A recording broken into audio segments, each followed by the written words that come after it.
Nation of the words Adonai, Vasu, Barakus, their origin, their meaning.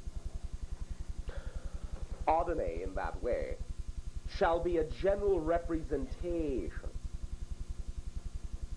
of a certain level of non-physical energy, non-physical consciousness, sometimes attributed to what you might call the overall collective Christ consciousness, sometimes to one of the levels of consciousness that filters through or as the Christ consciousness that you may call angelic consciousness. All of these are very colloquial nomenclatures, however.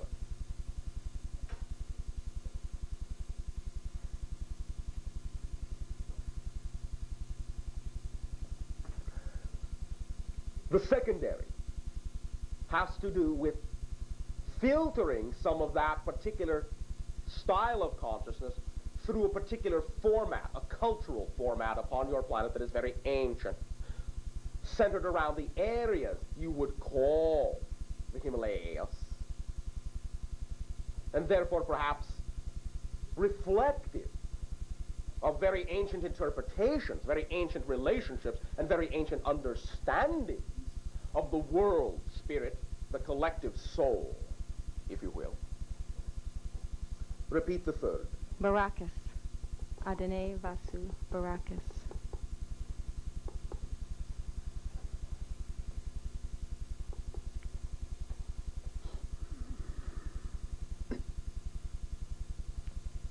References in our perception are scattered on the third. There seem to be many connections, many plug-ins to many different cultures at many different times, some of which may even be, in your terms, extraterrestrial in origin. It is a very ancient terminology in that sense, but it has become extremely mixed throughout the different cultures and evolutions upon your world.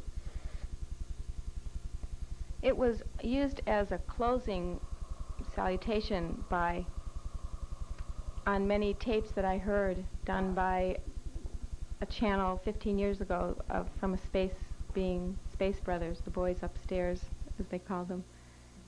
And I never knew. There are girls here too. Good. Now, yes, that is some of the extraterrestrial energy we are connecting into. But it is not exclusive to the upstairs in that sense. I see. It has been utilized many times in many different cultures, many different sects of understanding upon your planet. It has to do, to some degree, with mirrors and reflectivity of consciousness. It has to do also with ancient intertwinings, some of them actually genetic, between your civilization and others, and the mirroring represented in that connotation as well. Some of it will reach deeply down into your ancient beginnings as physical beings upon your world. And let us say briefly, those that have been watching since then. To some degree, it is a symbol.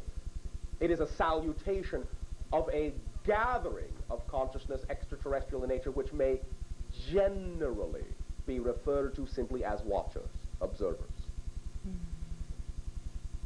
For now, that is our perception. For now. How does that serve you? That has. Thank you very much. Thank you. Sharing. Hello, Bashar. Hello, hello. To you. It's really good to talk to you. Why? Well, because I have a project in mind, and I thought I'd broach it to you, a co-creation. All right.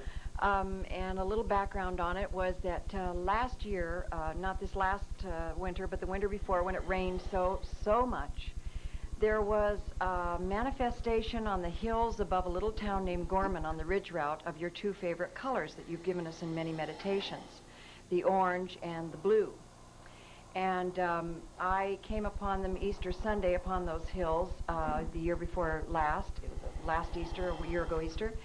And for 3 miles, it was brilliant orange. And in all the cracks of the hills, down through the little gullies, there was this beautiful blue of the lupin. Well, last year, there was not very much rain. And when I went up on Easter Sunday this year, hoping to see the same thing again, there was just a few flowers scattered on the hills. So I got this idea, because it was your two favorite colors, I thought... I did not say they were my well, two favorite colors. Not your two favorite, but two that you work with quite a bit. Thank you. And I thought maybe if I could use a little visualization and meditation. Yes, you and, could. And you could seed a few clouds. Maybe we could get a lot of rain going and come up next year with the same kind of manifestation that we came up with last Easter of 3 miles of brilliant orange hills with blue lupin in them. How about if we seed a few hearts, a few souls, a few minds? That sounds fabulous. Then in that sense, go and be that bountiful, bountiful garden. Be there and radiate your energy. Be the crystal through which the white light of your higher consciousness will be broken down into the rays of blue and orange and fed into that field. Be the seed yourself. Okay. The energy of the universe is yours to flow through you as you wish.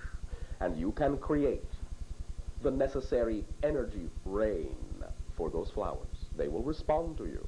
Perhaps within a certain perimeter, you may have to stand in a few places to get them all to feel it.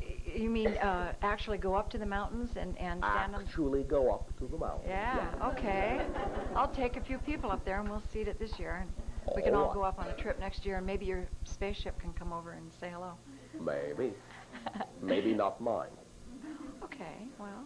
Maybe another. Uh-huh. Okay, and my other question was about lucid dreaming. Yes. I'm very interested in lucid dreaming. From the time I was a little girl, I was taught that it was one of the most efficient ways to change your reality, was to become a lucid dreamer and then to control your dream and have it come over into your... It is very efficient, yes. Okay, so deep inside of me is that training from when I was a very small child, and... how far inside of you? Deep. Deep. Way down there. Yes, right. Well, I'd like to call on that and know if there's anything that you could add to the techniques that I've been reading about and yes, stop picturing it as being so deep. It is right on the surface. Okay. Otherwise, the most powerful light you could ever imagine will never reach it, will never illuminate it for you. Oh. Why keep it so deep? Mm-hmm. I think that's probably what I have been doing. All right. Saying that it was back in my childhood. Bring it up to the surface. The child is with you now. You are the child. Right now. Right now. Okay, I feel that. All right. Then it is with you right now. Is there any... You don't believe it, do you? No, I guess I don't. I want Why not just simply believe it and then go and dream? Okay. All right, I will. All right. Thank you very much, Bashar. Oh, thank you very much, little girl. Little flower girl. Shannon. Hi, Bashar. Hi. How are you? Perfect. Oh, good. And how are you? I'm very excited to be here. Same thing. I have a couple questions. The first one has to do... Speak up. The first one has to do with the animals on our planet. Yes. Lovely, aren't they? They are. They're wonderful. And I am wondering if... are they conscious beings? Are they different from us? How are they different from us? They are not self-analytical.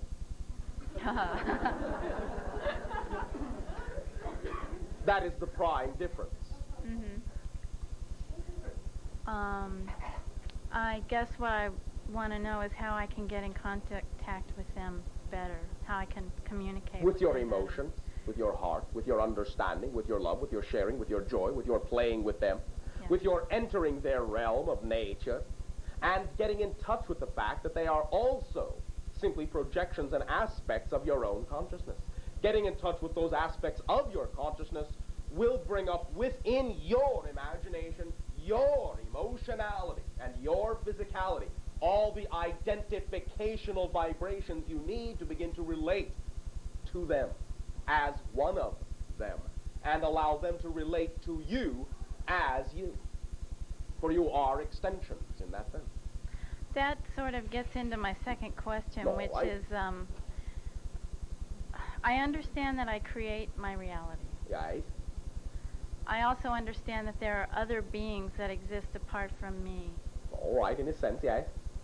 Well, that's where I get confused. Where does that line lie? How? It lies within you. And it isn't really, truly a line in that sense. The idea simply is to understand that whatever it is you experience, regardless of whether it is an interaction with another being or not, you must create in your reality your version of that being in order to perceive that you are interacting with them anyway. So what you are actually physically directly interacting with is still an extension of your energy. Even if it is a representational extension that represents someone else. You follow me? Not exactly. All right. Let us say that you have surrounded yourself with a wall of rubber, all right? Okay. Now, it is plain and smooth, perhaps if you wish, a 360-degree sphere of smooth, thin rubber. Yes. Now, you know there are other beings out there somewhere beyond the wall of rubber. When another being comes up and says, hello, anyone there? You say, yes, in here. Well, they may press their face into the rubber. And that may be an interaction with another being, but what you see is the rubber made of your own world. That is what allows you to perceive them. The rubber comes from you. You follow me? Yes. That is the analogy you can draw. And animals are the same way. In a sense, yes. Although, more precisely, the animals are the rubber. You lost me there. Animal consciousness, though it is its own consciousness, as the rubber is its own recognizably different material from you, is an extension of you, is an extension of creational energy manifesting in the format conducive to reflect in the most efficient possible way your particular connections to all that is through that particular scope, that particular aspect, that particular idea. Animal consciousness is the rubber. It is not really beyond the rubber. Now, in a sense, everything is the rubber. But animals are more just the rubber itself because they are not self-reflexively, analytically aware. They are aware, but only as pure consciousness. They are knowing consciousness, not thinking consciousness. They do not remove themselves from the essence, the fabric, the rubber of creation. Whereas what you call intellectualized sapient beings can create the illusion that they are something separate from the rubber and then use the rubber to create a representational format in which they can reconnect in order to be able to interact in an apparently remote way. You follow me? A little bit. All right. It has sunk in. Yes. Let it play itself out in your imagination. Dream and drift about it. Muse about it. Contemplate about it. Do so in nature, and the animals will reflect, as the loving guides and reflections that they are, all that you need to understand about your relationship to each other. Good. It does not have to be an analytical understanding. Yes, that's true. Just in response to that, I usually have very clear dreams that I remember very well, but I have not been for the last week or so. You are simply not yet used to the fact that you are beginning to blend the dream and the physical reality together as one. There is some confusion on your part because it is not as clear-cut a separation anymore. That's very true. I have one more quick question, and this is in response to, I heard you about a month ago talk about the fact that there are a lot of people in our government that know about you and have interacted with you.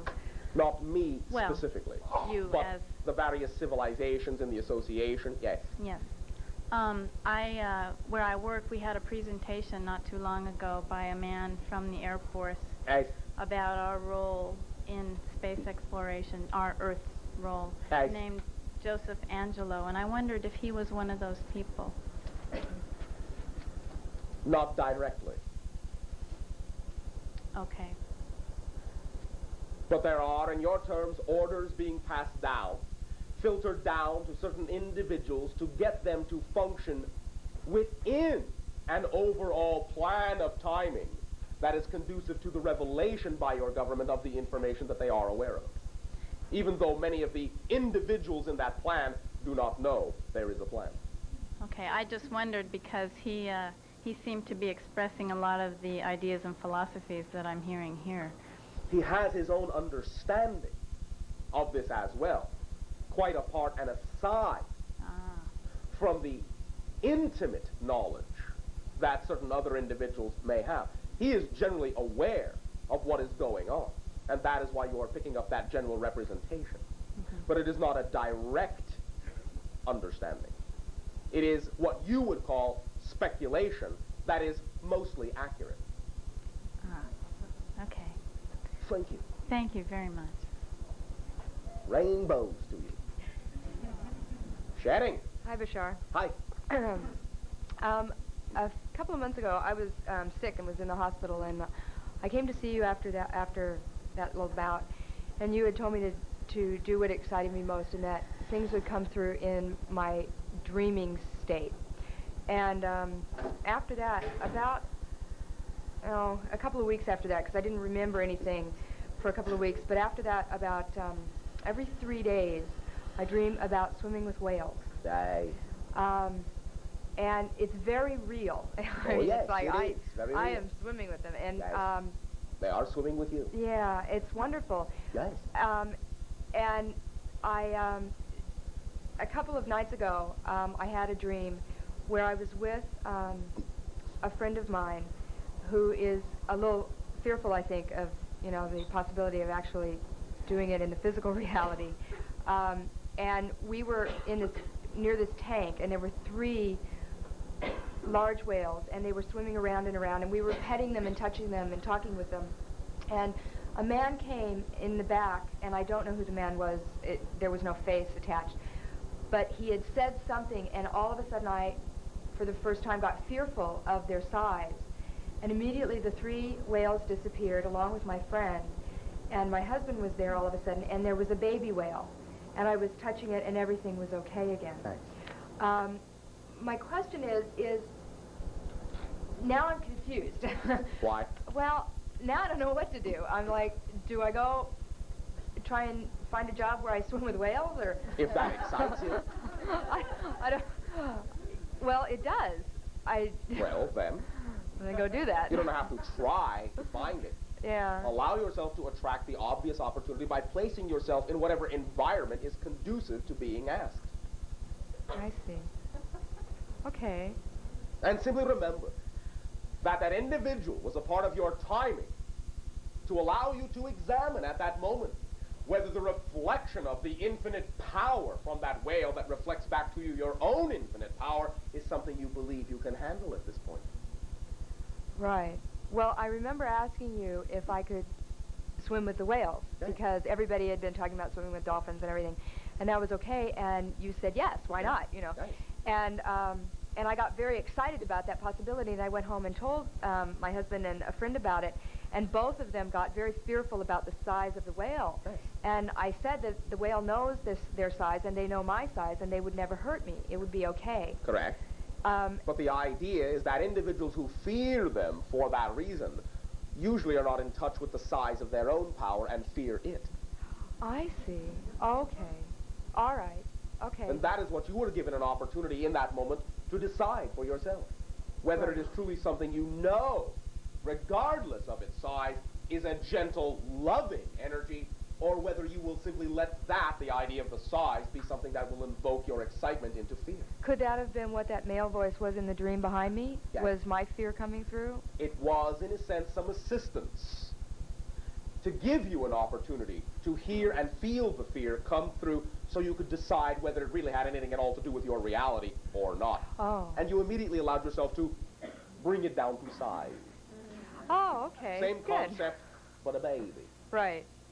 Okay. Good. It will always conform to whatever parameters allow you to continue to participate in a comfortable and loving manner. Okay. Always. Good. Okay. Thank you very much. say hello. I will. Thanks. Going to.